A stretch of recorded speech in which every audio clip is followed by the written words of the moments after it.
According to Lindsay Abrams, a writer for The Atlantic, we look at women the same way we look at houses and sandwiches, as composites of attractive parts.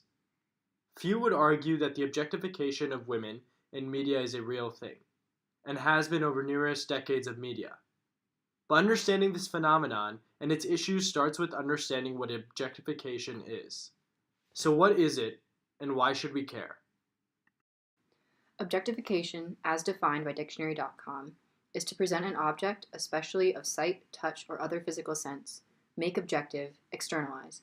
And sexual objectification, a specific type of objectification, is defined by Finally Feminism 101 as the viewing of people solely as depersonalized objects of desire instead of as individuals with complex personalities and desires or plans of their own. Objectification troubled us because so many women are objectified in many aspects of society. We wanted to explore how this manifested itself and the different ways in which those portrayals affect women and society as a whole. With that in mind, let's take a look at the way different forms of media, including advertisements, television shows, movies, music videos, and more, objectify women in problematic ways. As told by the Balance Online magazine, the ideal woman is stereotyped to have no wrinkles, blemishes, or scars. She also has long, smooth, and shapely legs, perfect voluminous hair, eyes that are bright and blinding, and teeth that are beyond white and straight. These images tell women that their bodies must fit an often unattainable standard of perfect in order to be acceptably beautiful or desirable. While these portrayals are problematic in themselves, the effects of the sexist portrayals often vary depending on other factors.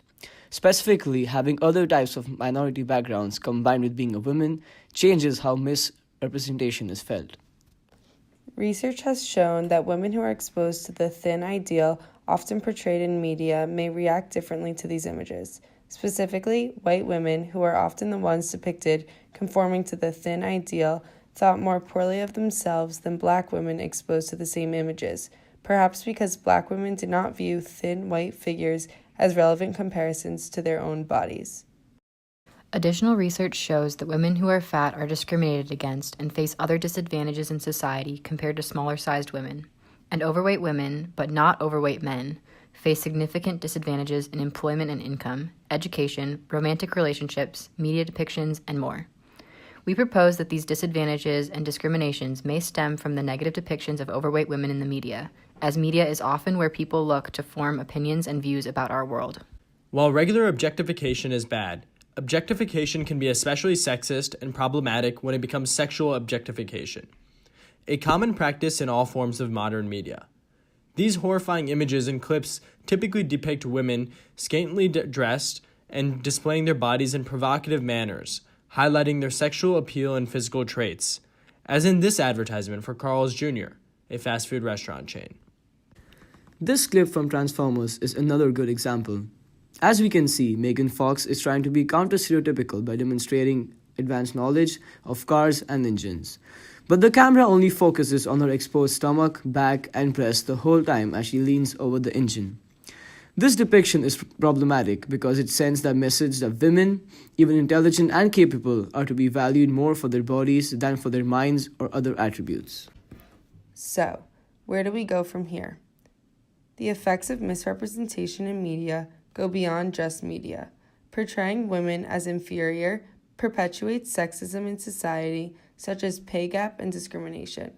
When women in media are continuously shown in lower paying jobs than men, this bleeds into society, and the public's perception becomes that women are less deserving of equal pay and opportunities.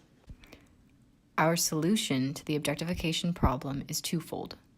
Regarding representation of women in media, we think the solution is to encourage media producers to create more diverse and positive representations of women in media. For instance, there should be more women depicted in media who do not fit the thin ideal, as well as more women who are fat and are not ridiculed or disadvantaged because of their appearance.